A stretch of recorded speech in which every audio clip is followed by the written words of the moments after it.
Come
on now.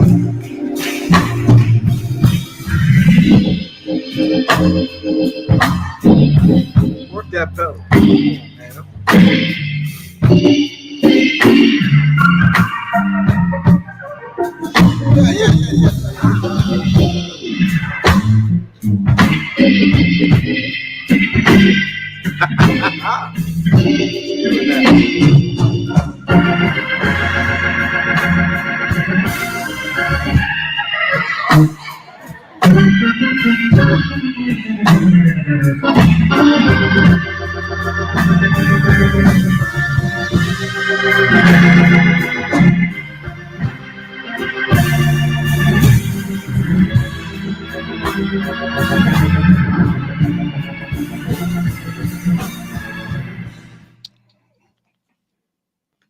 Yeah. I could do that song all day, man. All day. I could do that song all day. All day. All day. What's up, my dude? How you doing? Man, shoot, man. It's a new week. You know what I'm Yes, saying? yes, And yes. I ain't complaining. You know what I'm saying? I ain't doing none of that. I ain't doing none of that. I Yo, ain't doing listen, none of man. I shan't complain. that. I shan't. I shan't complain. I shan't complain. Man, Complain. What's good, man? Talk to me about the weekend, man. It's listen, man. I was back. I was at home preaching this weekend. praise God. I went to Ebenezer Church, man, in Long Island, man, Freeport. Oh, say word. It was good to see folks like Zanita, Jolie come Hall, on, man. Come on, man. Jolie Hall, Jules Hudson, Cammy. Jules came through? Jules came through, man. That's crazy. So Mad Cats came down, and it was nice, man. It was nice to see them folks. That's good. That's good. It was nice. That's what's up, man. Every now and then, I used to connect with Zanita on Fridays. I need to start connecting with her again. She does this Friday night Vespers thing. She does, man. And while I was preaching, man, I said to her, "You need to continue doing what you're doing." Yeah, tell her stop playing. If there was ever a season, man, I'm calling myself. If there was ever a season, you know what I'm saying? Yeah. The season we needed is right now, bro. So that's what I've been doing. Yeah. I gotta preach this Sabbath. Is that so? Did you get a call from England? Not this week. Yeah, you're supposed to get a call this week, man. Oh wow. Facts. Oh wow. I told him I said I can't make it. They said, "Oh, we didn't want you." Man, you know when it blow that place up so much, man. I gotta go fill them shoes now. I got no, but you the way she was talking to me, I thought it was me that she wanted. Yeah. So I said, "Oh man, I can't make it." I wasn't talking about you. Oh man, I wanted Quest. I said, I gotta call her. That's the homie, man. That's the homie. That's the homie. Yeah, man. Yeah. So it's been a week, man. You know, but I got to tell you, man, some stuff I wanted to chat a little bit about. Yeah. You know, because this is my therapy, man. I gotta go to therapy with you. You and me both. I'm starting. Matter of fact, I'm starting mine up in another week. Yeah. Really? Mm-hmm. Man. Let me tell you, Pete. When I get to a place where I am I spend too much time cognitively on a Mhm. particular thing, and to the Uh-huh. point where it hinders my production. Oh boy. Yeah, I gotta call somebody, bro. I gotta call a therapist. You see, here's my thing, man. I want to be proactive instead of reactive. That's it. Um, That's my it. problem for me is that a lot of times I am more reactive. Like if something happens, then I'm like, okay, I got to go back Mm, instead of saying, let me, you know, work on this thing so that I don't ever have to, have any issues. You yeah, understand where I'm coming from? yeah. That's the reality right there. Well, So we've my daughter hits me with something, man. I want to uh, share with you. Yeah, wait, uh, no. So wait, hold on. So you said you're going to be yeah, you going back to therapy? yeah. I'm going back. I have to. I have to. It's a lot. You remember what I said? It's a lot happening this season, and I think that Mhm. there's some stuff from the past that is rearing its ugly head even now. You know what I'm saying? It's funny when life doesn't, when the dots are not connecting. You know what I'm Mm-hmm. saying? And it's not like you're going through it just here. It's Mm-hmm. not connected here. This I think this the ending of this year and the beginning of next year. I don't know how long it'll last throughout the year, but I'm spending a lot more time on my health, my physical, my mental, my spiritual, my emotional, and my social. Yeah. And my social, when I say social, people are like, what do you mean by your social health? Some of us are people pleasers, and Well, who you talking about? Who you talking about? you care about what people think, and you move in a particular way because you want to please people. That's And this me. is this well, here's the funny thing. This is the Uh-huh. reason why I always keep you lifted, number one. And like I don't know if I would be able to do what you do. You know what I'm saying? Because you got to maintain so many different. This is one of the reasons P I never wanted to be a shepherd, because you gotta maintain your emotional capacity and the emotional capacity of other people as a shepherd. And I Mhm. was like, yeah, I'm not even together to be able to do that kind of thing. But see, here's my issue. My issue is, and I'll tell you, Mm, the hardest thing about being a shepherd over individuals yeah, is like, who's your shepherd? I'm gonna give you an example. The come other on. day, no, this is months and months ago. I decided, I wanted to go back and see a counselor. Yeah, So I went with the free joint with my job. yeah, Okay, so they yeah, then say, all right, pick from these people right yeah, here. If you want to go free and so, whatever, whatever. These are the people in our network. When I looked at the network, man, it was like four people that are Adventists. yeah, yeah, And then the other two, one of them was Adventist in North Carolina. And I was just like, in South Carolina, I was like, why would I want to see Adventist people? yeah, You understand where I'm coming from? It doesn't make sense. So it held me off a little bit. It just held me off a little bit. yeah. But to be a shepherd and then have to shepherd people and you have issues of your own, Man, that's the that's man. I felt like okay, like I give you one more example, right? And we'll head to what you trying to talk about on this Sabbath. All right. Mm, strong example, bro. yeah, Um, so I wrote this book called 21 Day Reset. yeah. I need that book, by the way. You need to send me the link. I'll send it to you, man. Yeah. And that book was written based on the fact that I had my own issues. Mm, And Gary and Pat was like, yo, if you really want to change something in your life, this is like 2 years ago, right? You really gotta, it takes 21 days to form a habit, 21 days to get rid of a habit. This is what they're telling me. I'm like, all right, cool. I write from the book of John. Now here it is. I go down to New York and the book sells out. Like it sells out. Like I should have bought like 100 of them with me. It sells wow. out. Okay. Like go back with none. Right. Why do I feel like an imposter? You see, that's the issue right there. I feel like an imposter. Like I'm going to throw something out there, right? And I never really throw things out there like this. And then let's talk a little bit. Yeah. Yeah. Um, Yeah. there's a book that I've been writing for 16 years now, man. There's a book that I've been writing for 16 years. I love Okay, it. I love it. and and I can't write it. I feel like I can't write it because I feel like I haven't overcome. Here's the All right. funny thing. Here's the funny thing. Quick question, and I'm gonna insert it, and then you keep going. Okay. When it comes to calling, Mhm. because we all have a calling, right? Right. Right. Did God call us to overcome in the middle of doing what He called us to do? Like it's one of those, which came first, the chicken or the egg? Because I have a feeling that God calls us to certain things that are almost impossible Okay.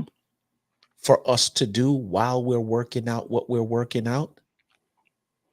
And Well, I why think can't? that He does it that way so that we can never say, I overcame and I did this thing on my own. I think He calls us to do it so that it can be manifested while we were working out or while we were going through our go through, so that Oh, He would ultimately get the glory for all of it. right. Because what you're saying is Yeah. that if God does not work that thing through, Mhm. you think you would have worked. No, I'm sorry. If Yeah. you You did. and if you made it through Yeah. and you did not, and you felt like it was just you, Yep. then that's Yep. the failure right there. So Yep. so I need to work with you while you're in your failings. Yep. So Here's the difference though, bro. Men don't see that, no. right? Like David, man, in the word says, I'd rather fall into the hands of God Yep. than into the hands of man. I'd Yep. rather fall into the hands of God. I And would. I would. and listen, man, I also believe, right, that I was looking at this person's post today, and it said, definitely everything that you do in the dark will come out in the light, Yes, sir. right? And even though that is a true statement, I've seen God kill my seeds. Mhm. The seeds that I've planted, I've seen him destroy it so nothing grows from it. Yep. You understand what I'm saying? Yep. So, like I said, whatever you plant, it's gonna come out. I've seen So God do that. so here's the funny thing. What if He let those seeds live and they blew up?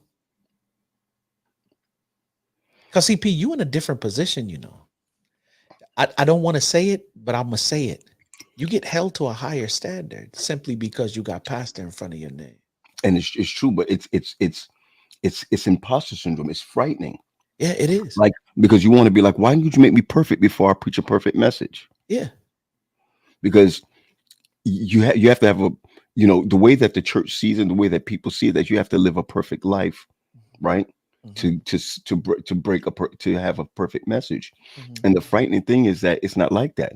Nope. Everybody gets away with murder from the Bible, but not in your present day. Can I keep it 100 with you? Uh, mm, I got to preach the Sabbath. okay. I've preached the mighty word 1,000,001 times over again. I know that. And do you know every time I get called to do this thing, like there's this certain sense of it. What am I going to tell the people of God? And I start going through the mental, you know what I'm saying, dodging and like, what am I going to tell the people of God? Is this word going to be better than the last word? How impactful is this? And immediately the feelings of inadequacy start creeping in. Oh, for sure. And I get it, but you see, what you don't understand, right? Because remember, Mm. I do this every week, right? Yeah, yeah. Okay. So then there's a level of competence that you feel is you're on your own, right?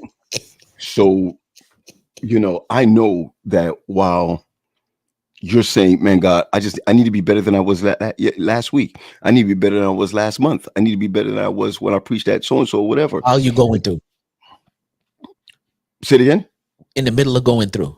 In the middle of going through, I know you're going through your stuff right now, but here it is, right? People don't see the calling; they see the work. Yeah. And the same thing with us. We're held to a higher standard. That I was talking to my mom the other day. She was like, "Oh, why are you so tough on yourself?" I mean, you do certain things and catch right at the edge, and you feel like you're going to hell. I mean, disappointing God means you have an opportunity to keep going again. Yeah. You're not in hell, you know. And I realize that. I realize that part of this thing called preaching, part of this thing called pastor, and I'm gonna say this about you too, bro. When you're out there and you're giving your word, or people are looking towards you as an elder, and you're being prominent, right? Everybody wants to be prominent, but if you want to be prominent spiritually, then there's a lifestyle you have to live. And here's the thing, P. At one time, I used to want the prominency. Like that difference between servant and positional leadership. I used to have a Mm-hmm. love for positional leadership, but then I saw the fullness of what that was, and I was like, I don't like that.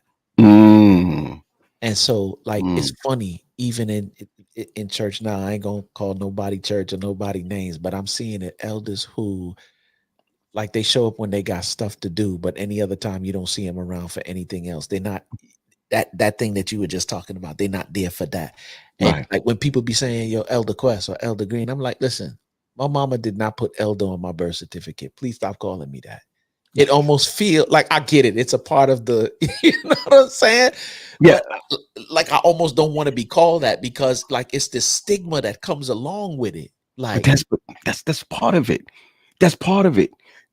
That's part of it. Like I was talking to my brother, right? I was talking to Pat. Man, I wish he was on right now. Right? I was talking to Pat, right?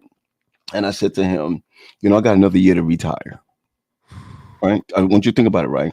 I can't retire because my kid is in school, and yeah, yeah, and because he's got three more years left. If I retire, it takes away 2 more years of me getting some help, for school.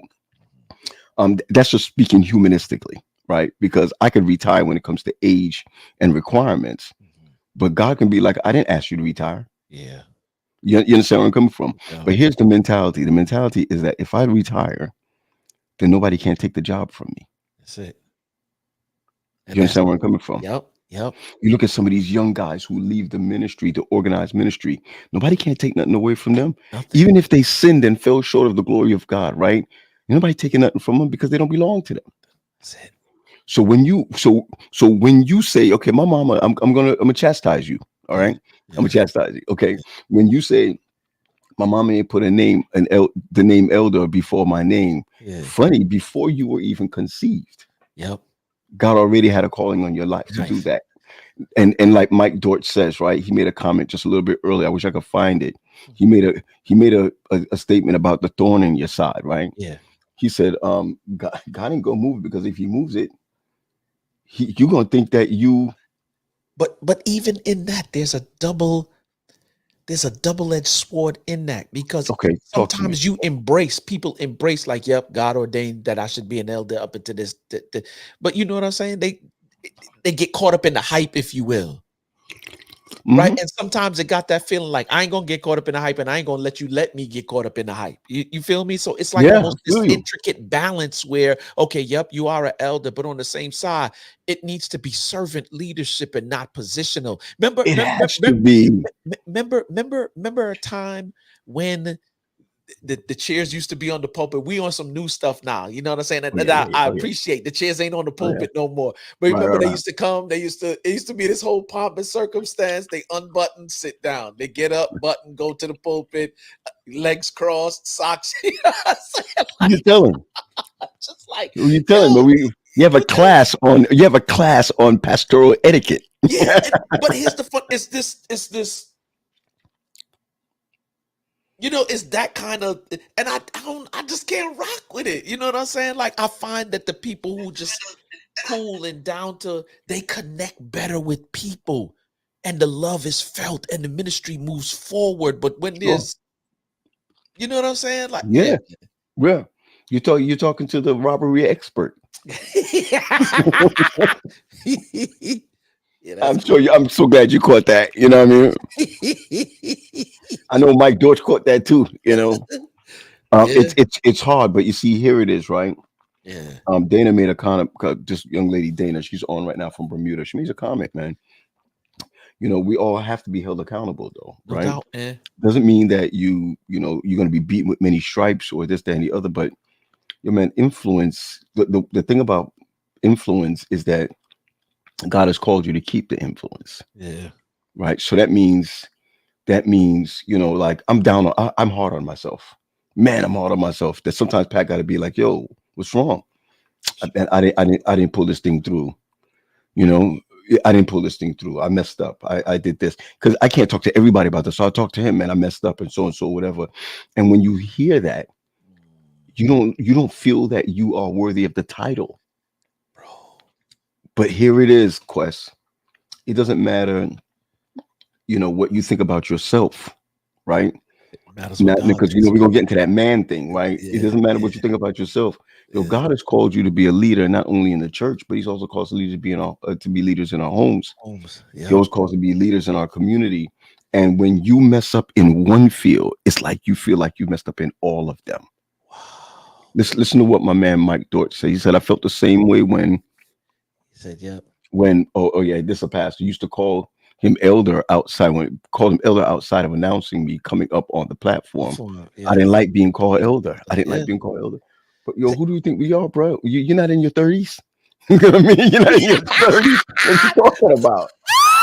Yeah, you're not in your 30s. You know, Yeah, we're not. man. You're just not. So Yeah, we're even not. if you didn't have a position in the church, Mike, right? I'm telling Mike now, even if the position of elder in the church, man, you got two grown children. You're Is it? married over 25 years, right? Yo, anybody who's in their 20s and their 30s and early 40s is gonna look at you and call you elder, bro. You That's elder crazy. anyway. You're elder in your community. You're supposed to Is be it? wise. Is it because? Is it because we associate it with older men while we don't want to embrace? Because I still feel like Nah, I don't nah, know. I nah, don't nah. feel like I'm 50. I'm 51, but I don't feel and I don't embrace like. Listen, this is what it is. She said it before, right? People want to be leaders, right? But don't want to take responsibility that comes with it. They just want the title. And when you think about it, it's not about the age. I think it's about the responsibility. Ability. It's about the responsibility. I was just talking, me and my mom and my brother was just talking a little while ago on the phone, and we was talking about responsibilities. Yeah. Like as a man, would you do this? Would you do that?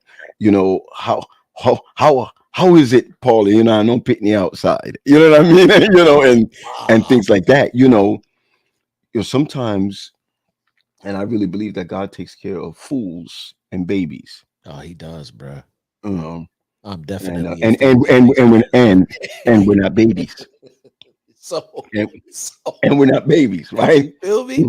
Yeah. Yeah. Yo, Pastor Sheldon Bryan had two things that he wanted to say. One of the things he said was embrace the power, right? Yeah. Embrace Yeah. the power of leadership. Embrace the power that you're called. But we got to use it to serve, not stand on That's it. a pedestal. That's it. That's We got it. to use it to serve. Because here's one of the things that I struggle with. Mhm.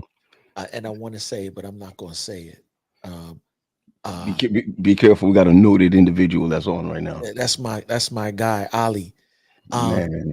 There are things that we do as a church, and some of us, our churches have been sitting in the places that they've been sitting for years, and Mhm, it's people who've been living in those same community for years, and mhm. nobody don't even know what the church offers. They just know, if you know anything about the hood because you've been living there for a while, you just know that it's a building that people congregate at every Saturday. Right.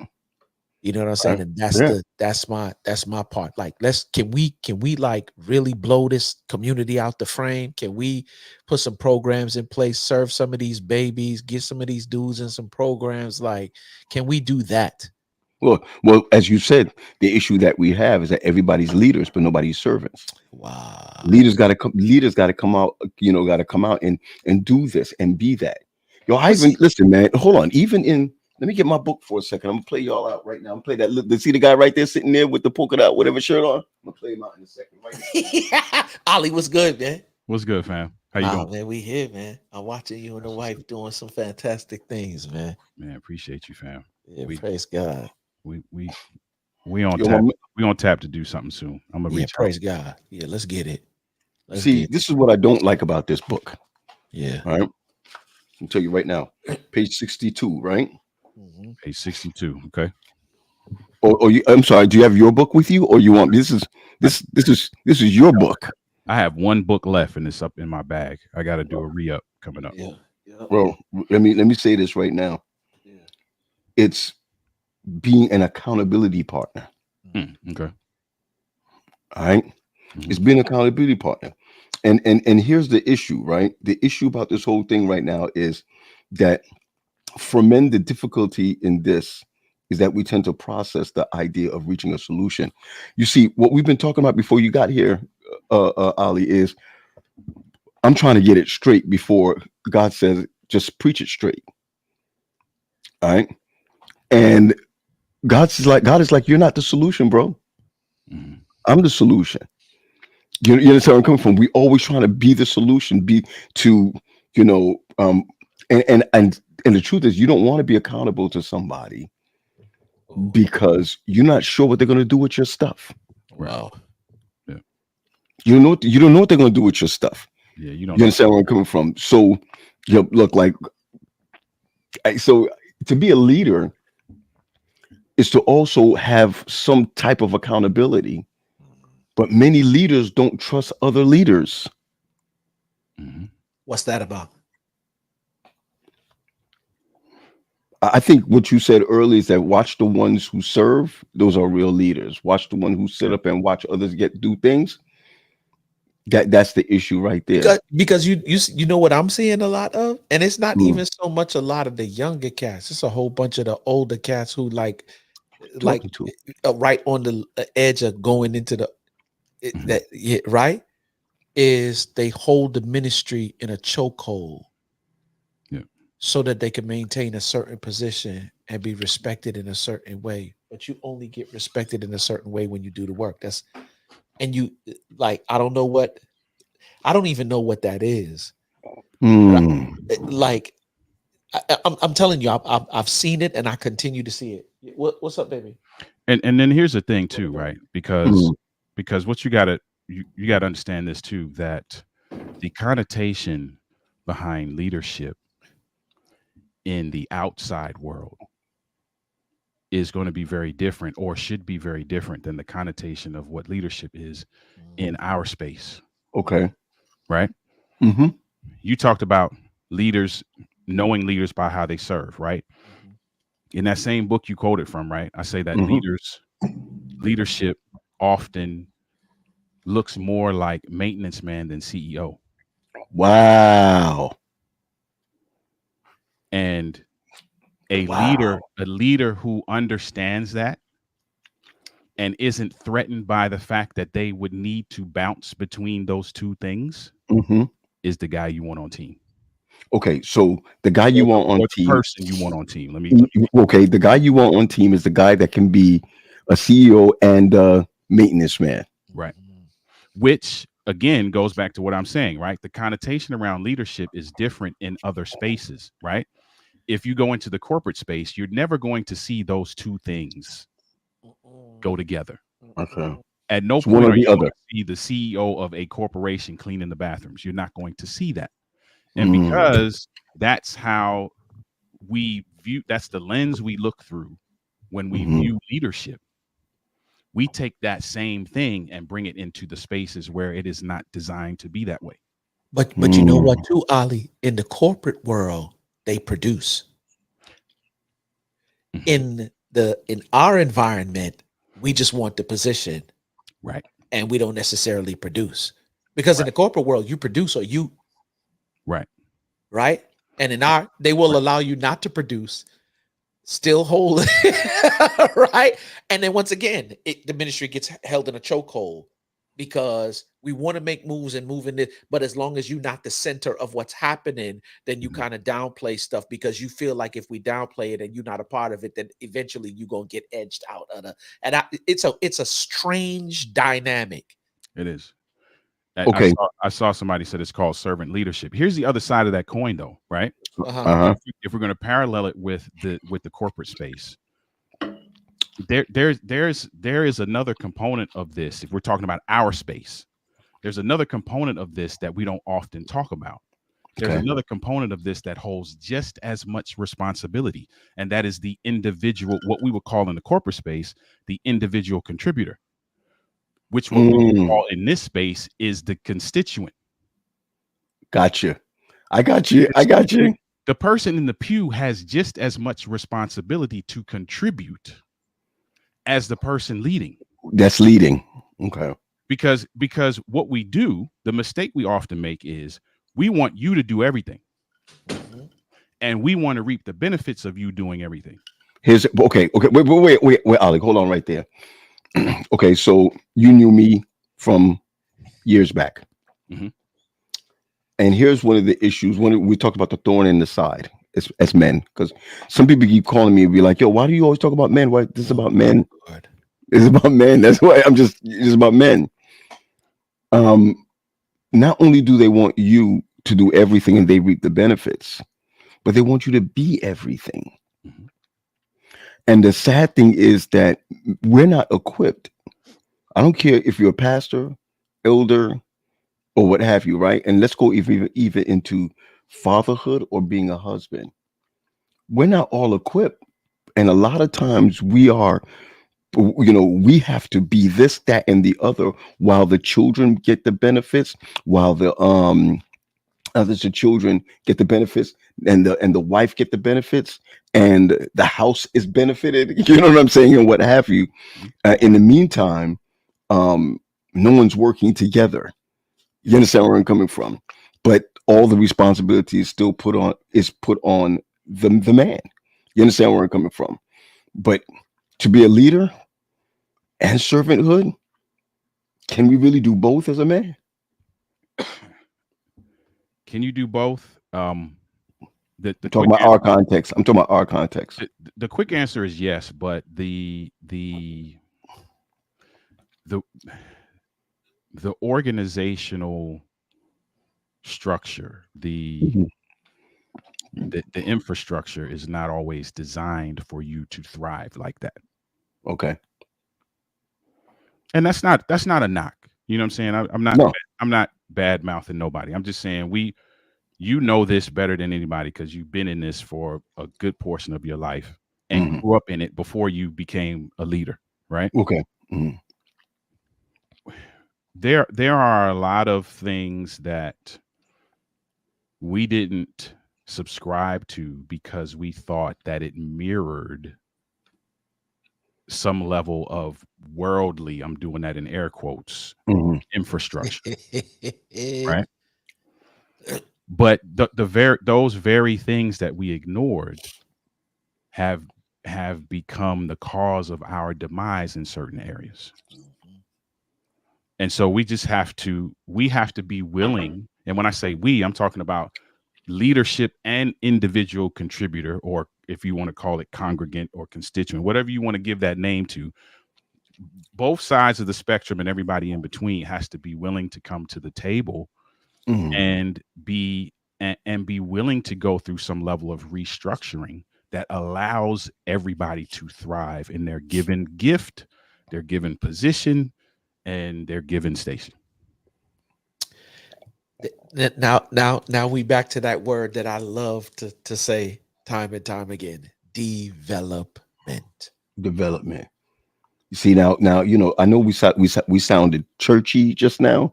We sounded corporate just now. Yep. So what does that look like in the family unit? You understand Oh, where I'm coming from? What oh does it yeah. look like in the family unit? Well, You know? I think one of the things that we really need to do, whether it be church, whether it be family, whether it be in a corporate environment, is understand the wiring of people.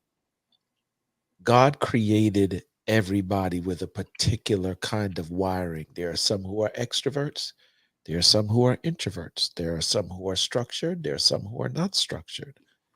There are some who are decisive. There are some not so decisive, but they have wherever they lack in one area, are increased in another area. Just imagine what the world would be like if God created everybody with one kind of wiring, Right, it's true. right? Mhm. And so there are many parts to the body, I think is how the word teaches it, right? Each body part serves a different purpose. And I think once you understand the wiring of somebody, case in point, I can never ask my wife to be as extroverted as I am because she's just not.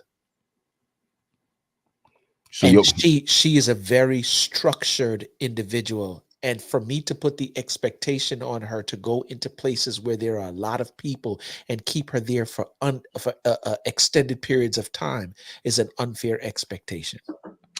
so And here's she's the an thing, Quest. Huh? mhm. Here's the thing. Along with that, you are also not going to weaponize or leverage who she is against her That's because right. who she is Mhm. necessary to the equation. I'm talking about very necessary. Right. Like my business is better because she's this. Okay. One day I'm in here writing a letter to a client and she comes in. She stands standing up. over you. Are you going to send a letter to the client like that? Yeah, I'm going to send a Mm. letter to the client like this. No, you're not. Yes, woman, I'm grown. I'm sending a letter to the client like this. Excuse me, pushes me to the side. Puts the email it as an attachment to an email, sends it to herself, back over to her desk, right? She goes over to her desk. As she's leaving the office, don't send that to anybody. I'm like, yo, the disrespect is next. It's next level. This is crazy. But I knew not to send it, so I didn't send it. Mm. About 25 minutes later, she comes back. She's like, do me a favor, open up your email. Mm-hmm. Right. So I opened up my email. She said, do you see the letter that you were about to send? Bro, when I saw the letter, I don't know what she did with Canva or whatever. It looked like a full-on brochure, had the logos, the address, everything laid out. It looked like a brochure. I'm not even gonna hold you. Brochure. Mm-hmm. It didn't look nothing like. She said, first of all, when you are sending a document like this to a client, you don't send it in Word. It must be in PDF because they can change anything and send it back to you. That's first of all. And I was like, You don't see you don't bro, see amen for structure. yo, Wendy. So due to knowledge, after she done read me my rights, she had the nerve to ask me again, are you going to send it to the client like this now? And I was just like, wow. Yeah. So it serves its purpose, and I can't get mad. I don't get to pick and choose when it works for me and when it don't work for me. I just got to accept that this is who she is and like embrace, even in the moments where I don't like it, she's doing it because she can see the things that I cannot see. Okay, but check it out. And I know we're gonna get messed up by Ali on this one. But do you ever feel that you are less than a man if you are, or if you're acquiescing to your wife, or do you ever feel that way? When I was the young not me? anymore. Oh, okay. Oh, not see the young me and not anymore. Yeah, not anymore. The young. I saw To be- somebody in the comments ask, what does harmony look like with different wiring? And that's what Quest just described. That's what it looks like. Speak to it. It looks like your ability now to recognize the strengths and the weaknesses and how they intertwine with your strengths and weaknesses, and then being able to now craft some strategy that allows you both to win because everybody's bringing their best. They're bringing their A game to the table. And sometimes your A game, sometimes bringing your A game to the table actually means understanding that their A game in this particular play is going to be better. I see her question. You recognize each other for the strengths that you have. And And when I know that this thing calls for structure and logic, and Faith writes down every blinking thing. You know what her favorite 7 words to me are?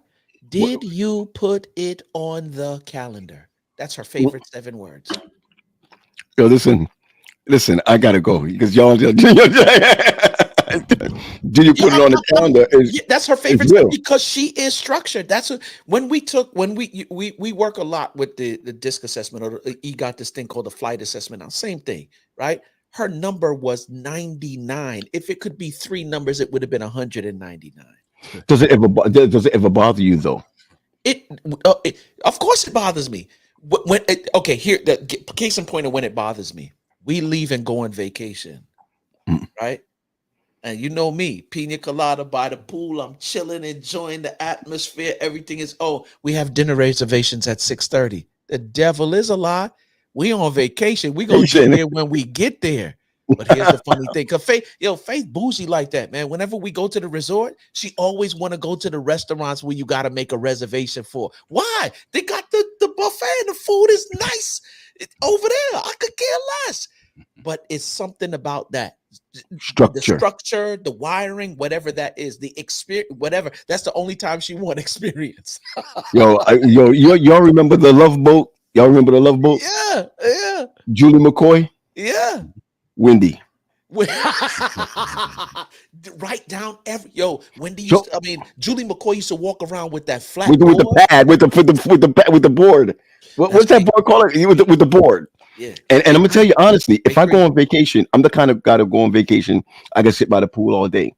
I could be inside of the room. I could just be doing nothing. And she's like, "That's not what we're doing." Right? Even my kids would be like, "I'm out." My kids would be like, "This is what we're doing. I'm out." I'm not that structured. I'm not that structured. I'm not that structured at all. I'm that guy that whatever happens, happens. But here it is, right? Here's the truth. It works for us. Or it ends up working for us. Would you say that, Ali, that it ends up working? It does. And and that's why as it relates to, and I'm using this in the family context, but this works everywhere. That's why you have to spend some intentional time learning who you with. Because so for me, to answer your question about acquiescing, one, we get caught up in the semantics of words, right? So people don't like to acquiesce, right? Me, I don't care what word you throw at it. Me, Oliver Marcel, this guy right here, I want to win every time. I want a W. Wow. I want a W. And I don't care who shoots the winning shot. That's it.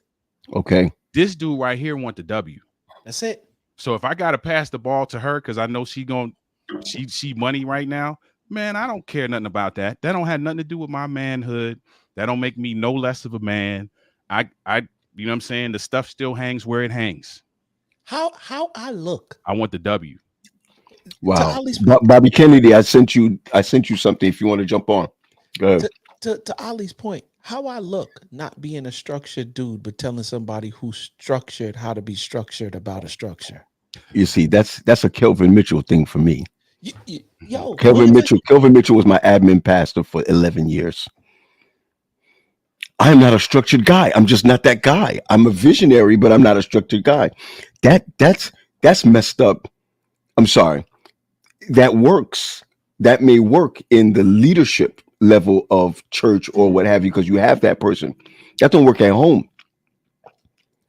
Somewhere down the line, you've got to structure something. Well, here's the funny thing about that. If we sit down and we talk about, once again, I always tell people information applied changes situations. Okay. Because your average person would be like, yo, how do you not have this structure? Your average person will say that because they believe that there should be a level of that in everybody. But what they don't understand is the wiring. This is the reason why companies give people disc assessments before they hire them. I want to know that this position, that you are suitable for this position. And this is going to it's not going to tell me everything, but it's going to give me a good foundation to work off as to who you are as a person. So if we and my wife sit down and have a conversation, and with an assessment, it tells us who we are and who we are not. If I expect you to do a thing that you're not even wired for, it's an unfair expectation. And it's going to breed resentment. It's going to breed arguments. It's going to breed a number of different things. But when we have an understanding, because when it comes to structure, anything around the house that deals with structure, Faith runs the structure down from A to Z, and then she just hands assignments out to everybody. And I do what she asks of me to do, because I ain't got no business talking to her about structure or questioning her structure anyway. Here's the funny thing. She'll come and I'll ask her a question about something, right? And she'll give me the answer. And then me with my dumb tail will say, well, did you read that's what the worst thing you want to hear from a structured person, the way she is, let me find out. They fit to go research every dog because it's who they are.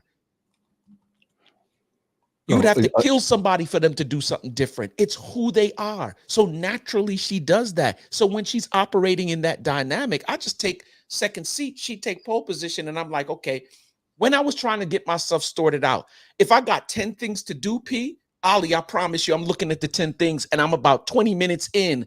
Okay, which one of these do I do first? Well, if I do that one first, then I'm going to, you know what? I just get a list of Faith. Faith will look at the list and say, all right, do these 2 things. Don't come back and talk to me until these 2 is done. Okay, I'm gonna switch this up a little bit based on teamwork. Do you think that a lot of men look in the other direction because they don't have teamwork in their homes? Or do you think that it helps for you to stay firm? I think they don't got vulnerability, but that's a whole nother conversation.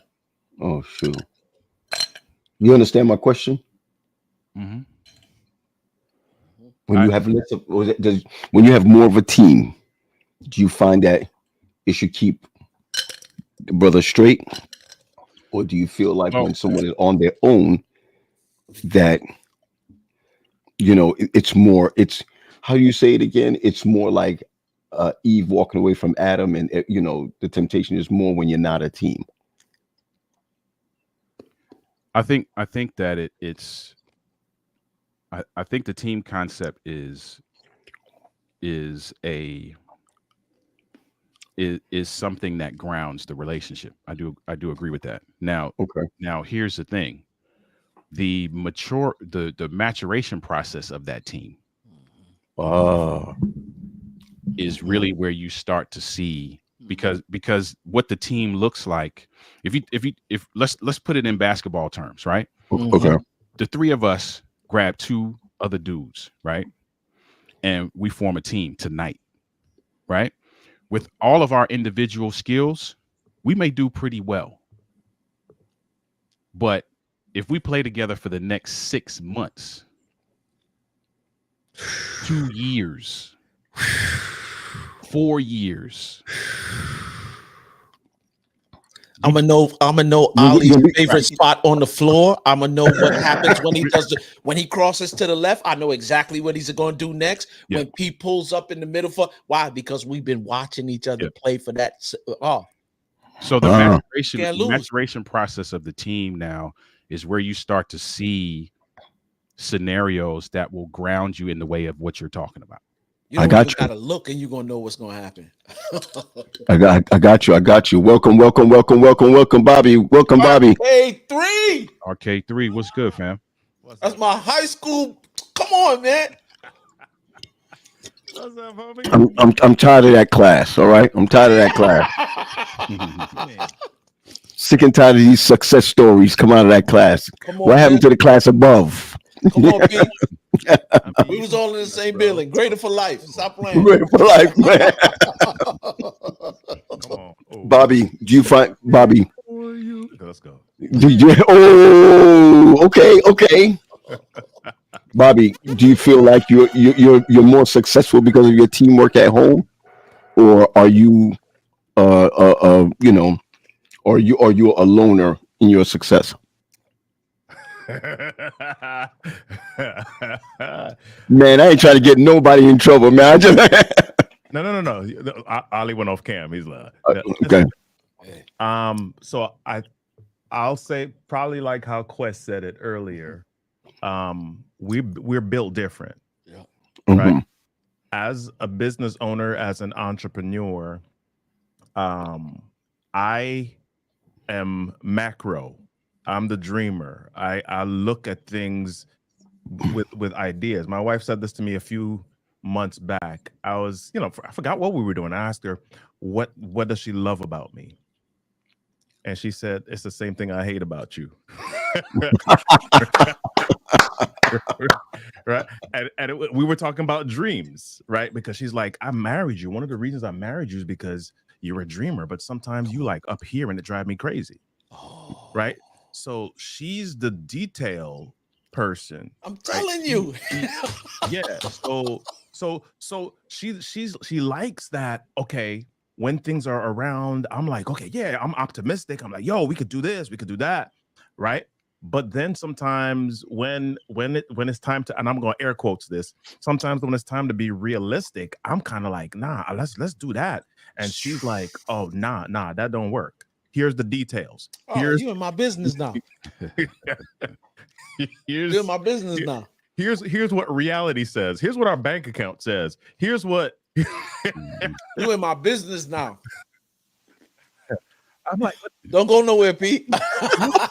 we could make it back like by doing this. And she's like, yo, Bobby, can I tell you when the first real contention me and Faith had, right? When I was, still in corporate America, I was still doing my thing or whatever. And I was telling her about what I wanted to do in terms of business, right? I want to do it. And me, we all come from the same cloth. We extroverts. We talk in these big, broad strokes, like, I want to do this, and we're gonna do this, and we're gonna put this conference over here. And I'm talking about we up in the stratosphere. And one day after I said it all to her, Ollie, she said, "Yeah, that's fantasy." Wow. Ooh. I said, "What?" I said, She said that's fantasy. I said, "Hold on, Welcome, hear you." Welcome to Fantasy Island. She said that's fantasy, bro. That was the thing. In a way, I didn't like it, but I praise God for it, because that was the catalyst for us to. I was like, "Yo, my man who did our assessment, he passed away a couple of years ago. Rest in peace." But he broke it down and was like, "Yo, because you are extroverted and you're all about the experience, and the funny thing about it is you're a hybrid. You're decisive, so you'll pull the trigger and worry about whatever problems later on." Yeah. For her, when you explain this stuff for her in her mind, because there's no details as to how it's going to be carried out. There's no 1, 2, 3 subsection 2, paragraph. There's none of that stuff. And because there's none of that stuff in there, and she can't wrap her mind around it because it's not structured, she dismisses it as fantasy. So back to your team dynamic, Ali, what ended up happening was we had to find a way to become a team now. This is what I want to do. I'm going to hand it to you. Can you add structure to it? Wow. And feel no way about it. And feel no way about it, because you got to understand who you are and who you ain't. Right. Yeah. Yeah. I got you. I got you. Like, I'll give you an example, man. I have the Aeolians coming on December 14th. And every time I send out, I just started sending out stuff like 2 weeks ago, sending out stuff. And she's like, I don't know what's going to happen, but I know in that week, she'll kick in and be like, do you have the so-and-so? Who's at the door? Who's doing this? And blah, blah, so you can sit there and plan all you want. At the end of the day, I know you enough to know that you're not going to get to the end of this without somebody, and that somebody is me. You know what I'm saying? And she will do it like she's begrudging. You know what I mean? Like, she's like, just give me the paper, give me the so-and-so. You know what I mean? And at the end of the day, I walk away looking like a champ. Yeah. But the truth of the matter is, sometimes, I'm gonna say this. Sometimes being a leader, you feel alone, because because your mind is going on so many different levels that if you keep sharing it, even with your spouse, if you keep sharing it with your spouse will be like, yo, I'm gonna let you think on your own, because that's how I'm gonna help you, by not thinking with you. You understand where I'm coming from? Teamwork is a lot, especially in families. It's a lot, I honestly believe that some of the curses of us as men in our families is that we were never taught to adjust to be leaders. Just to adjust to be leaders. Our mindset, and let me look on here. Everybody on here is West Indian. Everybody on here is West Indian. I was just looking. I thought maybe Mike Dortch was on. Maybe I could have called out some, Jimmy Gibson was on. Maybe I could have. Everybody on is. Yo, it's funny when you are told that you are in charge and you're not. Mm-hmm. Yeah. Yep. You're not a man unless you control in the house, and you find out that I wasn't meant not even spiritually to control the house. But here's the funny thing: control of what we understand it to be in our upbringing, and control as to what it should be it's the same word but two different definitions. I understand. So I think I even want to change the word, because when we talk about control, there's an implication. Like I'm I drive a car. I like stick shift, right? Start the thing. because because it's Pop like clutch, pop clutch. ain't nobody automatically moving me to this. I got full control over That's this. And so we conflate leadership and control quite a bit. Yes, sir. And so, and when you talk about the spiritual part of this, I mean, in my house, I'm a spiritual leader, but I'm not a spiritual controller because That I used part. to like Ooh. so How do you not give that some kind of well, I don't know. I mean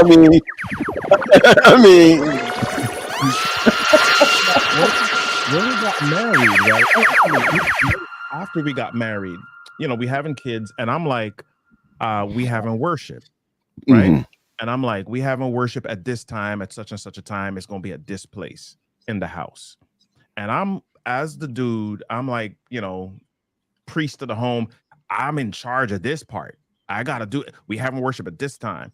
And there was one time my wife was like, she wasn't there at the time. And I was like, why you ain't come down? Why you wasn't here? This is the time that we have for worship. And she's like, I ain't agreed to that. Mhm.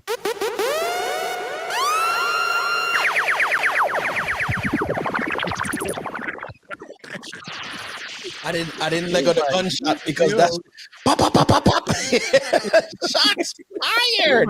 She said I didn't agree to that. No. Wow. And then she fired some shots right out. She's like, listen, so here's the deal. Like, you have this time and you expect us to be there, but if you got something to do, if you got a meeting, or then we adjust because you got it. Wow. To adjust as a leader is serious. I'm giving your wife some kudos on that one right there. Bro, so I had to adjust my entire approach. Yo, listen. I got to tell you, mine is on the flip side, right? Yeah. My dad always said a refrigeration man, and we know it's called HVAC now, right? Their Still fridge, says that? a refrigeration man, their fridge don't work. A mechanic. Then there's cars are the worst cars. The person who does construction, their house have the most chipper paint. You know what I mean? That's what my father was saying, something like that. The preacher is like the less spiritual dude in the house. One day my wife said to me, man, the kids were younger, man. She said, yo, where's my priest? Ooh. Yeah. Seriously. And that put me in a mindset. And I remember when I dropped off Zenobia, at college. Hold on, pause for a moment. Yeah, You need to yeah, get it to me, and that one hurt. yeah, for real. And I went for a walk with Zenobia, and Zenobia said, I said to her right before we left to go home and left her up there. Mhm. I said to her, I regret not having worship with you all every single night. Because when I was growing up, we had worship every single night except Sabbath and maybe Sunday, but except Sabbath. But during the And week, she said, and she made me feel really good. She said, but Dad, you did a good job. You did a good job. And when she said that, it made me feel a little better, right? But the one that knows is the spouse, right? Dad, you did a good job. Maybe you didn't call me, and I'm glad you didn't call me because I was watching Netflix. I'm glad you didn't call me because I was on the phone. I'm glad you didn't call me because I had my own time. I'm glad you didn't call for worship because so. But the wife is sitting there like, but you need to call it because if I call it, I'm usurping what God gave you already. oh my goodness. And so that's one of my greatest regrets, that my house still is chipped. My what is it called again? My refrigerator is not cold enough, and my car is not working well. And I say that simply to say those individuals who do this for a living, they don't live it at home. They just don't live it at home, or not to that extent. I wasn't a, I'm not a demon at home. But what I'm saying is, could have done much better. That kind of teamwork really matters. So, I like when your wife said, yo, I wasn't, she was very straightforward, Bobby, you know, um, when she said what she said, they're not saying to cut us down. They're saying to build us up. Yeah. What do you do after that? Yeah. So I mean, the teamwork. it really caused me to reframe, because I think what I don't know if I would say I had been led to believe this by my dad, or maybe it was just cultural, but I kind of believed that there was this part of the household that I was in sole charge of, right? I had this mantle on, and yep, you got the kids, yep, you got the other stuff, yep, you're the nurturer, yep, you making these decisions in these other areas. This one area, Mhm. I make the decision, or because if we fail in that area, it's going to be looked at. I'm the one that's going to be looked at, so I'm making the decision. Mhm. And she, kind of had to politely, not so politely, redirect me in my thought processes around that. Because, like, listen, we're in this thing together. I'll let you take the lead on it, but Mhm. as far as making decisions about it, that's something that we do together. It's something that we do together. I got you.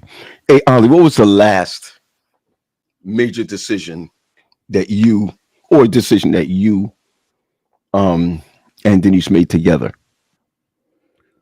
Um, I'd say the biggest one was me leaving my corporate job. Mm. Wow. It's been 3.5 years. That's probably the biggest decision that we've made in the last few years. To leave your corporate job. Mhm. I Yep. love it. Somebody gave me a phenomenal piece of advice, um, which felt counterintuitive to the faith walk process, Uh-huh. but I felt like God was pushing me to do it. Didn't Mm. make sense to me, so I'm kind of fighting against it, right? Um, Somebody who did this years ago said to me, um, "I know you feel like God is pushing you to do this, but do not make a decision until your wife is 100%." Mm. Mhm. That was pivotal advice for me, because we had been having conversations. So I jumped out in August of 2021. All of 2021, we had been having conversations. Matter of fact, coming down to the end of 2020, we're having conversations. But I knew she wasn't 100%. Mhm. And coming into 2021, I'm like, babe, I don't know that I make it to the end of 2021 before I actually make a move. And even when I said that, she wasn't 100%. We're always having these conversations, and I can't really speak to her process. I know she's probably doing some praying and trying to figure her piece of it out as well. But I remember vividly Labor Day weekend, no, Memorial Day weekend, May 2021. We're headed to a barbecue, and it's about an hour away, so we have time to talk. We're talking, we whatever. Conversation comes up again, and what she says to me is, "Listen, I'm gonna be honest with you.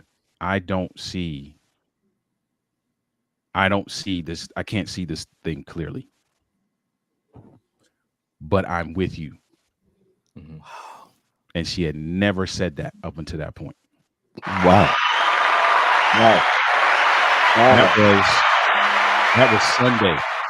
That was Sunday of that weekend. Monday, I put in 60 days. Whew. Jesus. So that was a major decision, but it took us months to get there, if not close to a year of conversations Right. to get to that point, Wow. because Wow. of that advice that guy gave me, which was great advice. Because Wow. now all of the ups and downs, the highs and lows. Like it. Listen, y'all are business folks, so you get it. Y'all are further ahead than I am, so you get what it was like in the beginning. It is bananas, bro. I'm not even gonna try to front like Mm. we out here raising the roof. We ain't. But the beauty of going through that process for all those months is that she, a lot of days, is more is more for this than I am. Wow. Wow. I need you I to got slow down right here, because it's somebody who's listening, who's about to make a decision, and you're about to do it without your spouse. And you're gonna find out what those who get make a Bro. decision, like for real, because when anything goes wrong, the resentment kicks in because it wasn't something Quick, that was both agreed on by both quick. people. So yeah. And to speak to this priest and these titles that are often attached to and in alignment with who we are as men, Mm-hmm. you start to see any of those slip and she wasn't on board. Oh, it's a wrap. Mm-hmm. It's a wrap. Like you talking yeah. about, hey, this bill got to get paid, and oh well, my client can't. Nah, bruh, we ain't I don't trying. want to hear that. Damn. We ain't trying. Geico don't want to hear that. No, no. Bobby, were you in the same boat of going on your own? Nah, mine was a little bit different. I didn't have the same choice. We Mm. just moved to Maryland. I was teaching online for a university, and we moved to Maryland. This was 2008. I had three kids under the age of 5 at the time, and we moved here June 30th, um, 2008, July And 10th. Bobby, that was from Boston, right? Or that Yep, Massachusetts, right? yep. We came from Because I Massachusetts. remember we moved about the same time here. Yep, I remember that. Go ahead. Mhm. July 10th. I got a call, and I got on this call, and HR was on the call with the supervisor. I lost my position, and so I was applying for stuff, and I wasn't getting any callbacks. I wasn't getting any interviews. I wasn't getting nothing. And so this was now we're hitting like November, December, um, and I gotta contribute. I gotta be a piece of this household, right? And so I started to kind of figure some stuff out with. I had my master's degree in instructional technology, instructional design. Let's So I started go. to build some courses for some teachers, for some university professors, or whatever, and that kind of turned into like my third business. So I mean, I had two businesses before that, but I was teaching full time still while I had those two businesses. And then I was a real estate agent for like 5 years. So but all of that was kind of on top of something else. So now this business, 2009, that was the first business that I was building by just full time by itself. And so that's kind of how that morphed. But it was still she kind of was like, okay, you're doing this to contribute to the family. But we never really talked about, okay, yup, I want to do this. I mean, I guess in some ways, because she always saw me as a dreamer, she kind of always saw me as the entrepreneur, but never saw herself um contributing to it in a significant way because she had her own career. And so it kind of built, and then we went through ups, downs. It failed. That business exploded, blew up. And then I started to train and speak and start to build a speaking and training business, and that has and had its ups and downs. And so I remember one day, I when you have those downs, you get tempted to kind of do something else. Mhm. Mhm. And so I was like, I'm gonna do this other thing. I want to start, get this other side hustling. We were in the kitchen. I remember this day, and she was like, "What you mean you doing something else?" I said, "I want to try to do this other thing." She said, "Listen, brother, man, I want to tell you something. All right. I'm out here working hard. She's like, look, I'm not gonna be working forever. Your business, this business, you my praise retirement God. plan. Praise You're God. my retirement plan. Praise She God. said, you my retirement plan. Hmm. I said, oh Lord. Yo, listen. When you have someone that's your, I think what's her name said it. That's your cheerleader. You can't tell them what to cheer. But so I'll say it even a little bit differently. There are times when you don't believe in yourself and you have to borrow the belief of somebody else that believes in you. Yep. Wow. Wow. Okay. Yep. Okay. Which I goes like that. back to Paul, what you were talking about, right? What we're Mhm. talking about with the maturation of the team, right? Mm-hmm. You have to have a teammate that is willing to grow into that, Mm-hmm. because and that understands that part of that maturation process is going to require you to hold 80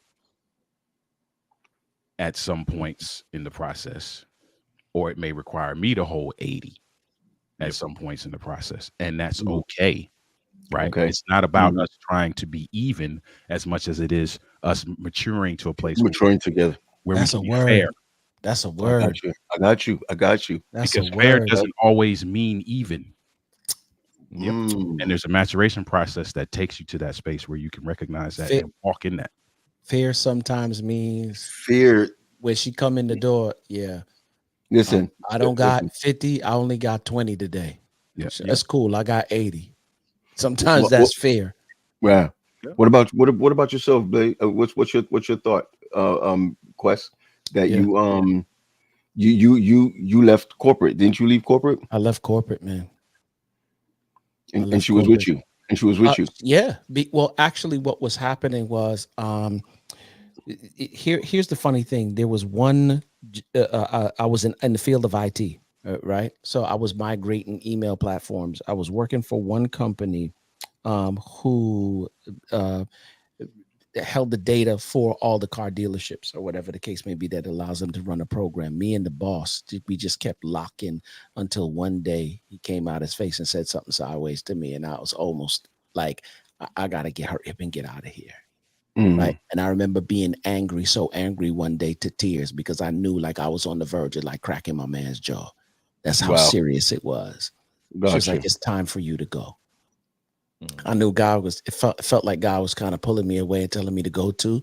And then I was like, nah, I can't do that. I'm making good money. The house is good. Everything is good.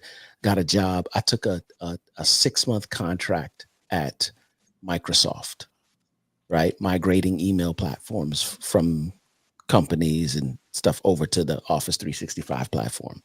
All right, good. The contract was over. And then I got an 18-month contract, and they was like, yo, we're working towards hiring you full time because you whatever. Okay. 1 month, no, 2 months in to that 18-month contract, they ran out of funding. And this was during the, so that happened. And Wow. it was as if God told me, I told you to leave the first time and you went back. And not only did you go back, you took another contract after that. So I'm going to fix you. And that's when Greenhouse was pretty much birthed from there.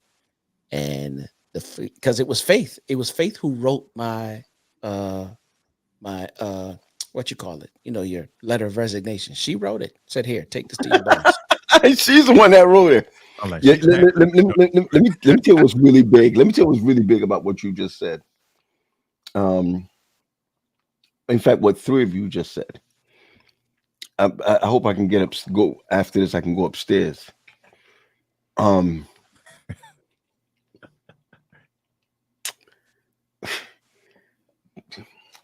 the way that I felt I was treated when I moved here. Mhm. Oh, All right. When I left New York, and I'm not talking about my conference, I'm talking about individuals. mhm. Northeastern treated me well. I'm talking about the pastors treated me well. I'm talking about individuals who were stopping me from working.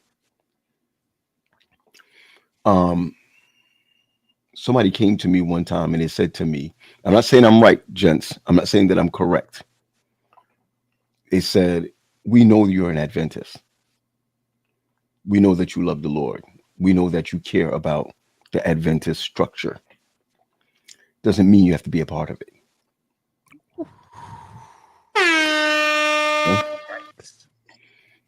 And I'm going to tell y'all something.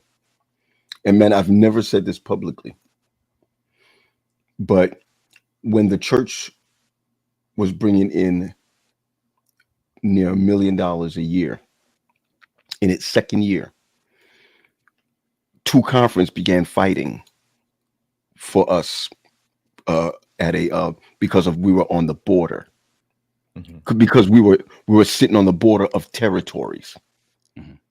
There was nothing spiritual about it. Some of the elders came to and said, listen, man, when we return the tithe, we're doing it for the Lord. We don't even know which conference it goes to. And I'm gonna tell y'all right now, That's crazy. I wonder where my life would have been if I listened, right? Because I felt like the only reason why you're being a part of this because you need to be validated by conference. I just felt like I didn't send you there to be a part of a conference. I sent you there because there was no church in Bowie. Right. Okay. And I felt like I felt like when we left, it was time to leave. So much that a lot of people don't know this, gents, that when I worked at RPC or the Bowie Project, I worked a year at that church without getting paid. Yep. There was no paycheck. The conference didn't pay me. So I could have easily been like, well, I got all these people here. You're not paying me. You understand? There's a long line out the door. And my wife is still driving back and forth to New York to keep us to keep money in our pockets. My wife had her job in New York and drove and worked 3 days and came back. Worked 3 days and came back. It's like the Lord was saying, yo, listen, they're fighting over property. They're not paying you. And why I honor her is because she said, I've been waiting for you to be obedient. When we left, she said, I've been waiting for you to say, let's go. Right. But you're sitting here because you want the conference to love you. You want people to love you. So and God is telling you, let's go. Let's go. Comfort versus calling. That's it. Comfort versus calling. Yeah. And I'm not even calling her a spouse at this point, right? Because we're going through a lot. We're dealing with stuff. And still it was like a friend, like the girl that I met when we were not together. You know what I'm saying? Was like, yo, you in your 30s. Now is the time to make the errors. Oh, you understand where I'm coming from?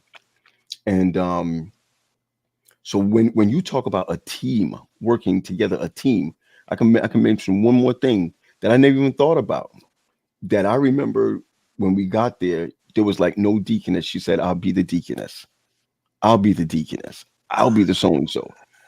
And I don't remember stuff like that. I don't go back and remember stuff like that because I'm the leader. That's what I was taught. You know what I'm saying? Dad said, I'm the leader. When half the decisions I made to be here and what have you. She was leading.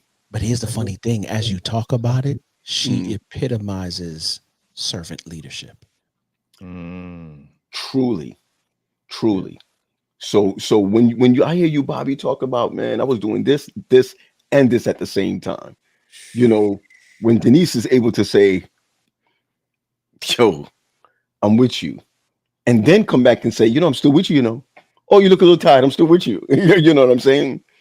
Or when your wife writes the resignation letter, or not trying to be funny, my wife says, okay, I'll work while you build the church.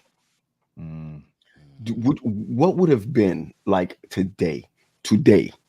I want y'all to hear me, family, right? What would have been like today if that RPC building up there really was a resource center? bro. instead of a church. What instead of me making $70,000 a year, right? What if I really just got 30% of everything that came in? Oh, you understand where I'm coming from? Mhm. What if, what were you able to hire people who didn't know anybody but can do the work? You understand where I'm coming from? Yep. And so I got to tell you, man, listening to your stories, it may not be all of our stories are not parallel. What we're saying is recognize your team. Yes, Yep. sir. None, you notice none of the stories we just told were parallel. None of So, them. It's totally different. But recognize your team. I heard Bobby say recognize the team. You know. Yep. but you spoke specifically to the team because there's different teams. There's your team at church. There's your team in the corporate world. There's your team at home. It And goes you through were that. speaking specifically to recognizing the team at home. Let me tell you what I got in terms of Faith Green. She may not be much to a whole bunch of people, but she's a whole lot to me. You know where Faith is right Oh, now? shut up, man. You know your white wife is fine. But I'm Why you just saying saying, that? mine is. Let me say this though. It's a lot of people who look good externally, but Gangstar Ugly, said it baby. best. But And inside, ugly. And ugly. inside they ugly. Ugly. Ain't got no control over their life. Inside they ugly, right? And Faith is in Savannah right now with Zoe because she's assumed the role of of like that baby's grandmother. Come on, man. Zoe just had the baby on the 12th. She said, I can't go this week because I got meetings this week. But next week I'm going. I'm leaving here on Monday morning and I'll be back on Thursday. Yo, that's not even surrogate, bro. That's real. I'm just saying. Mm-hmm. That's real. I'm just saying. That's real. That's real. Because you're talking about recognizing the team. When she does stuff like that, and she didn't ask me no questions. She said, yo, look, I'm going up to see the baby on Monday. I'll be back on Thursday. I'm going to help her get some stuff done. Wow. Wow. Yo, man, listen, I'm gonna tell you right now, right? Because this is how we started, and it's almost 10:30. Let me tell you. Made many errors, man, in this thing called many errors in this thing called marriage, many errors in this thing called fatherhood. Mm, Many errors in picking the wrong accountability partners, mm. right? Mm, Many errors. yep. Many errors in watching other people and see how they get away with stuff thinking you can. Okay. Get away with stuff. I mean, I'm talking about get away with stuff, man. And here it is, man. You make these small errors and you feel like the world is about to end. And God is saying, I didn't destroy you. I'm not destroying you. I'm trying to build you to be better. Mm. Yeah. And sometimes I think that sometimes as men, we do more complaining about what we have than to be, what's the word called? Um, than to be satisfied, right? And when I mean satisfied, I don't mean complacent. I mean this is mine, Content. right? Yeah, this is who God gave me. You know, my kid said something to me, and this may come up in another discussion because I'm going to ask all four of y'all this before as we come down to a close, right? And I'm thanking y'all for being on tonight. I was talking about that's the word, Mike, content. That's the word, Mike, content, right? Not satisfied, but content. Um, Mm. um, I'm going to say it this way. I was talking to my kids, man, and we had a strong conversation. And we'll talk about the other one next week because my daughter asked me, what did she ask me? Well, here you go. She said, my daughter last week asked me, what is our generational curse I need to be aware of? And I quoted to what you said. What you said one time we were together, Quest. We can't fix what we don't reveal to ourselves. Yep. We don't. I don't remember that. How did you say the statement again? Can't heal what you continue to hide. You can't hear what you continue to hide. So me and her got more discussions to talk about. And I really thought it was, I really thought it was, what do you call it again? Me and my son. I said, I was preaching this weekend. I said, it's my boy. Man, I'm having conversations with my daughter about stuff I want to have a conversation with my son about. You know what I'm saying? I'm just like, oh my gracious. That's So crazy. it's she asked me that question. And I'm asking you guys after a conversation I had with both of them. if you both, if the Kennedys got a divorce, if God forbid. just God forbid, Ali, if you and Denise got a divorce, Jesus, I can't even see that. man, I'm just We're not if getting no divorce. listen, if I'm just saying, man, if Green, if you and Faith got a divorce, It turned into 3 of us because whoever she married, she come as a group Bruh. package. He's married to me and her. Listen, Nadia and I mean, I'm gonna let you finish your statement. no, just go ahead, just go ahead. So, Married to me and her. I mean, No Nadia diddy. tell this to people, like when people talk about they having arguments and the guy go sleep in the couch or go sleep in some other room. I'm like, nah, bro. Nah. We could turn our back to each other. Yep. We stay Right here. Right here. right here. We right here. So that when I cool off or when you cool off, then we could just turn over and Yeah. we could talk. I don't listen. I should be mad. I'd be still squeezing.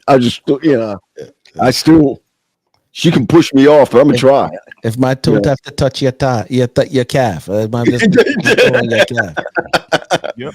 No, listen, I got one for y'all on that, Bobby. So my dad, he's dealing with Alzheimer's right now. All right, and Ali, I don't think I told you that, but a slight, you know what I'm saying, and dementia or what have you. It's been really tough, but it's not treacherous, but it's been tough. So they got a bed.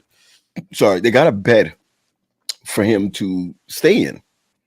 Now my parents' room is large. It's crazy large. So where the bed is, they put a little hospital bed on the other side of the room.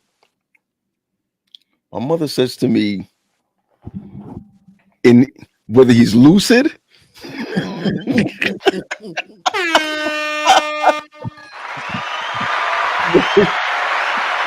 whether he is lucid or the Alzheimer catch him, he's like,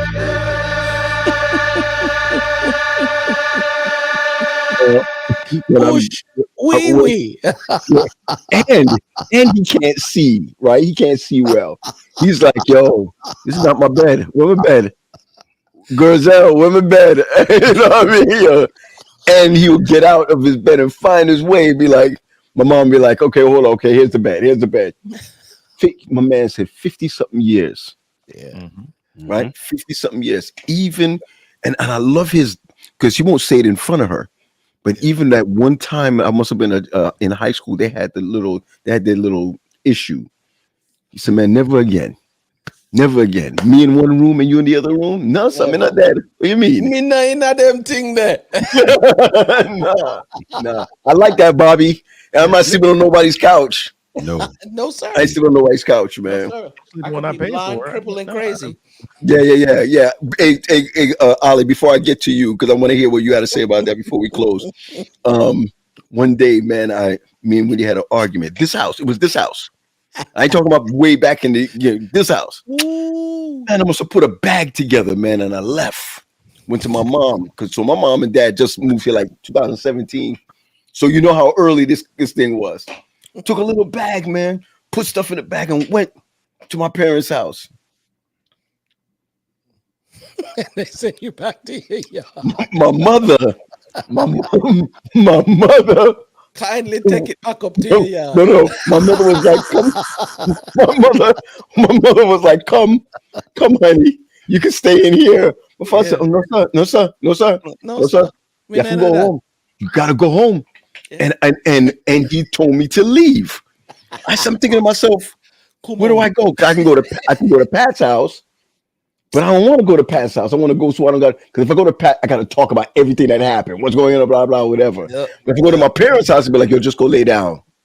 Yeah. My father said, no. Let me tell you, the next morning I came to him and I was really taken back, right? You want to know? Denise, good trip back to your yard. Right back to your yard. Yo, let me tell you what he said. Yo, listen to wisdom. He said, son, if you stay here, and you stay a second night and a third, it's going to be easier to stay away than to go back. Mm. Now I thought that he was gonna be like, nah, this is my house, that's your house, you the man of your house, you go home in your house. He said no. He said the more you stay away from her, is the easier it'll get. Mhm. Mm. So That's go wisdom. home. Even if you're not in the bed, he said, go home. Don't you have picnic in your house. They should never see you leave outside of that house. I was like, man. So that was real. Plus, I think my dad likes his daughter-in-laws. He hates us. You know what I mean? But you know what it is, P? When we get to these places of knockdown, drag out, what is the root of it? Because the argument is really the fruit. What is at the root of those arguments? Wow. A lot of the times it's selfishness, it is self-centeredness, it is everything us, and we're not considering nothing else. She ain't see what I'm seeing or whatever. And here's the funny thing: you already know how you feel. We so caught up in the selfishness that you're not even thinking to the woman that you claim to love for life. You're not even considering what she's thinking or feeling in this whole thing. Well, we selfish, man. I mean, we But I'm selfish, saying man. that's how we get to the point of, and I learned that the first time. I promised myself I would never do that again. Me and Faith have had a couple of arguments, but never to the point where, yeah, I'm going somebody else's house to go in. Never to that. Even in those instances, I've learned to become vulnerable enough or humble enough. Somebody wrote that. Sheldon wrote that. Pastor Sheldon wrote that early on. He said something about many of us as leaders, and he's talking about home. Mhm. We can't be who we need to be because we're not humble enough. Yeah. We are. I think this was it right here. You see, now I know he's talking about something else, but we're called. We're called to be husbands. We're called to be men. We're called to be fathers. We're called to be leaders in our community, and we're called to be good brothers. So We're called to say I made a mistake. We're called to say, I'm sorry. We're called to say we're not perfect, but we're so also called to do better. So do the knowledge because of what you're talking about, right? Because we talked in earlier, like this is the season I'm going back to my therapist because it's a lot going on, And right? that's and gents, that's where we started. That we're going back to our therapist, Right. right? So I'm going back there, and I was like, it didn't even start that way. It started like, Faith, I think I'm in a season now. I need to go back to my therapist. And she knows because she's here going through the changes with me. She was like, all right, cool. She called the people up through the insurance company. It was like, yo, go to this right here. It'll search for everybody that you need. Pick one. If you need me, let's pick it together. Would you What go I've by yourself? realized, Would you go by yourself, or would you go I with will her? go by myself. If I need her to come, then I'll call her to come. It ain't gonna be no thing. She come, but I'm going by myself. Okay. Right. I hear you. Because this healing, she ain't really responsible for it. This healing right here is my own stuff that I need to, you know what I'm saying? And if I don't deal with it, then it's going to deal with me in my relationship, and not only with her, but with my kids as well. Mm. But what I've realized as an older man is that the bond or it becomes that much stronger on the back end because I've chosen to be vulnerable with her and let her stand in the place and space with. A lot of the times they're like, yo, where we come from, yo, what kind of psychologist and yo, we're not dealing with them kind of thing there. Man, you know where we come from. We don't really, Yeah. you know what I'm Deal with saying? that. Yeah. So and we don't do that. And so for her to stand in the place and space with me, or for me to allow her into this space and place. The other day, I'm just on the couch, just chilling, watching the game, right? The Yankees game. And she just comes down and just dropped down in my lap and hugging on me. I'm like, what happened? Everything good? She's like, yeah, everything is good. She's like, I just love you. Mm. And I'm realizing that she's showing that kind of love because of the connection that I'm allowing her to. We don't let people into them places. As the only person We that don't let usually know people about that into them stuff is just you and places. God. We don't let people in We them don't let places, people into those spaces. places, but we're not vulnerable enough. Nope. Or if we were, something Nope. stopped us from being vulnerable before. And let me get to Ali. Let me get to Ali before we close up. Ali, what's your thoughts, man? I mean, Listen, could you I'm with it go all. ahead? Man. Go ahead. What's your question? So, well, it's not really a question. I'm just thinking, you know, could could divorce really happen to you? Do you think that can really happen to you? Not at this stage. I'm not going anywhere. But Bobby said the same thing. Where are we going? I'm not going anywhere. She's not going anywhere. And what I've learned over the years too. You know, you guys talked about not sleeping in another room. I'm never sleeping nowhere else but in my bed. No, sir. And I'm not saying that. I'm not saying that in any kind of rude, lord over, arrogant kind of way. I'm just saying we're just not doing that over here. Right? And I'm sleeping up under you too. Right. And the other thing is further, Ali. If my wife decide that she's gonna go sleep in another room, I'm following you. That's where we going. That's where we going. You want to sleep there? Hey. Exactly. It's a couch. It's a couch right over here. Couch right over here off camera. You think I'll go? So we sleeping tonight? Cool. I'm toxic tonight. Where you going? I'm going. And here's another thing I've learned too, man. We were talking about talking about the vulnerability piece. We're talking about, being able to acquiesce, being able to understand strengths, being able to accept that. The other thing I'm not doing, and it's interesting because this is like a real world example. Like Nisi was mad at me on Wednesday. All day Wednesday and into Thursday, right? But the other thing that I'm also not doing in this season of my life is that we're not stretching this out. Right. Like we ain't gonna be mad a week, 2 weeks, 3. No. We're not doing that in this house. You go to these sinking.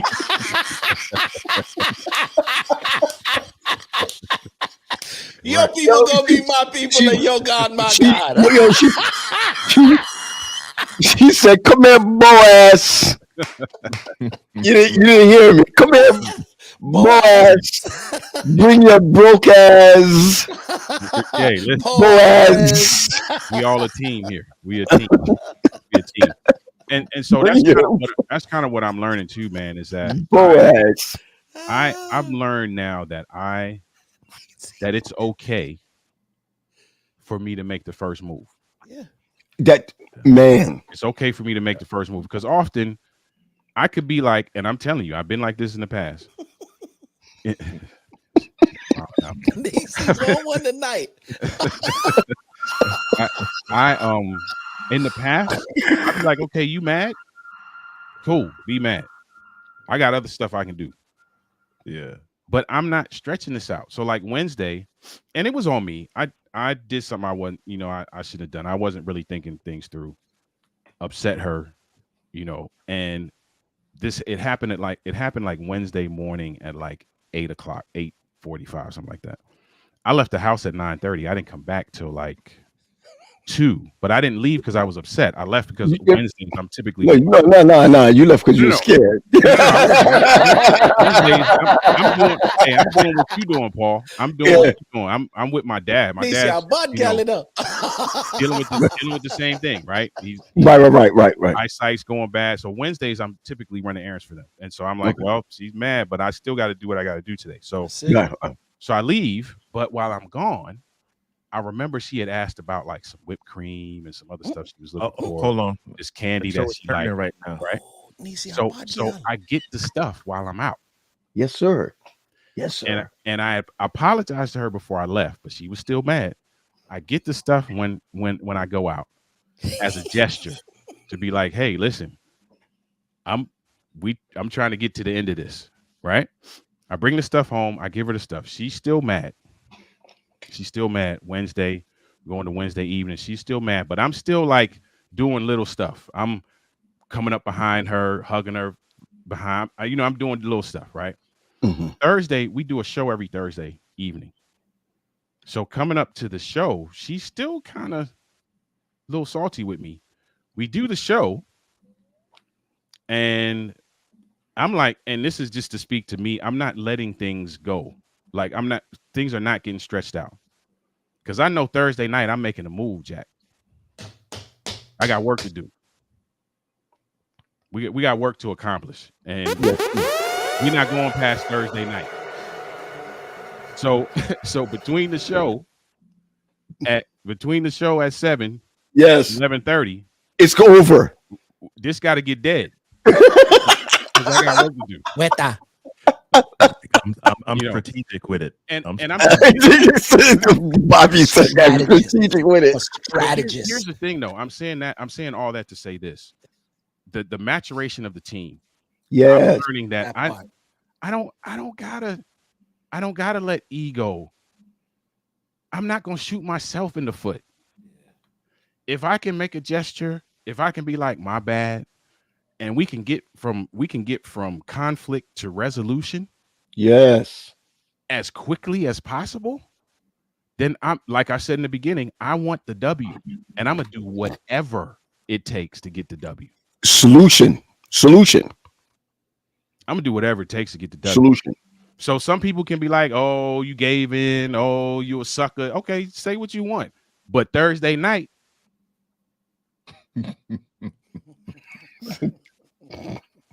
I got the W. You know what I'm saying? Thursday night, he getting it out. Call it whatever you will. You know I'm what good. saying? Yeah. You know, and I think that's part of the maturation process.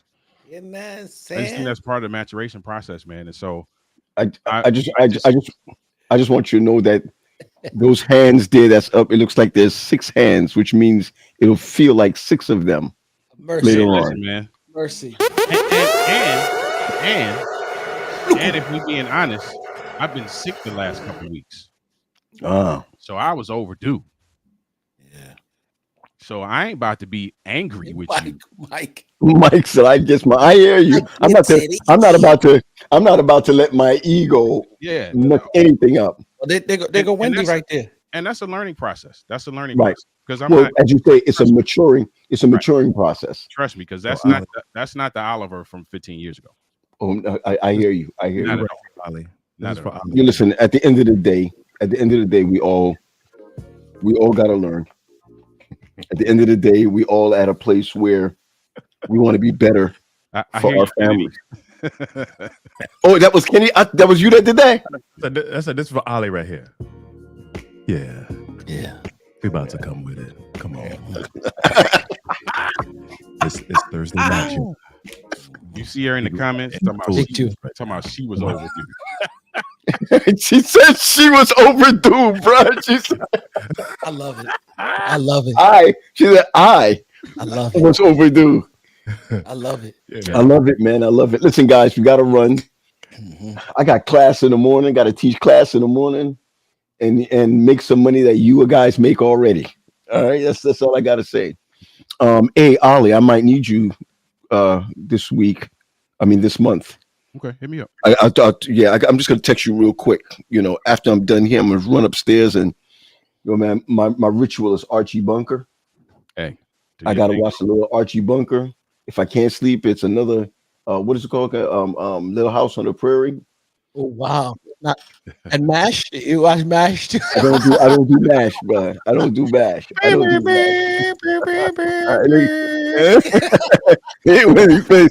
She can't stand it, man. She can't stand it. She's just like, oh my gosh, go to bed, you know.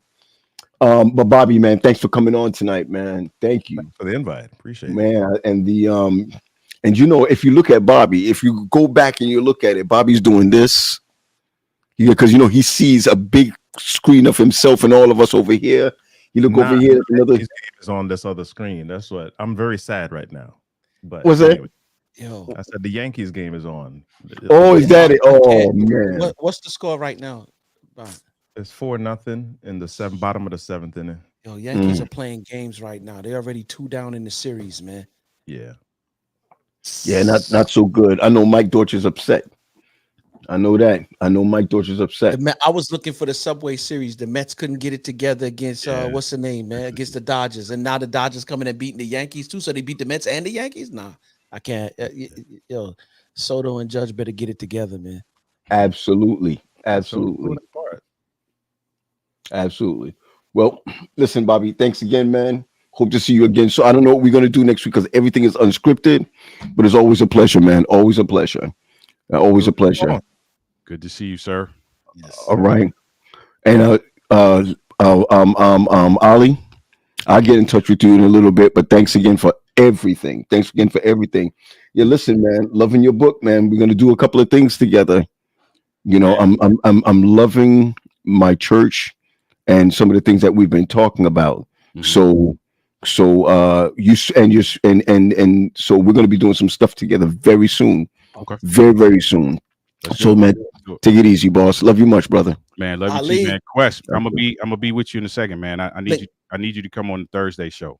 Say So less. I'll hook up with you. All right. All right, Gotcha. fellas. Peace. Peace. And then Quest, man, I know you got to preach on Sabbath. Yeah, bro. So I'm happy for you, man, and praying for you. Please. And let's just remember that I mean, tell us something. No, I'm just playing. Yeah, man. Keep your boy lifted, man. I told you, P. I always get kind of around this time. I hear you, man. But remember, let's this week we need to talk a little bit about our therapy and counseling. We gotta just, I want to make sure that you go and you make sure that I go, Yes. and make sure we need to be where we need to be. Oh, yeah. You know what no I'm doubt. saying? Well, faith is on my head, so I already know I'm going. Gotcha. But And I'll remember, make sure I'll call and make sure you. yeah, because remember, my free ones are people that I know. So I'll have a conversation with Wendy a little bit later, because Yo, is Kesslin and Kesslin is down that way too, isn't she? Kesson is here. Kesson is here, and you know who's pretty good too. I saw him a couple of times. Pee Wee, you know Pee Oh Wee. yeah. He's nice, and he's There you go. trusted. He's trusted. Good. He's trusted. He got a lot of clients, I think, though, but he's trusted. That's good. All right, man. So, man, peace. We'll chat. We'll do this again next week. We'll talk this week. Definitely. Peace, bro. All right, peace. Cool. Blessings, everyone. And how do you say it? We out it.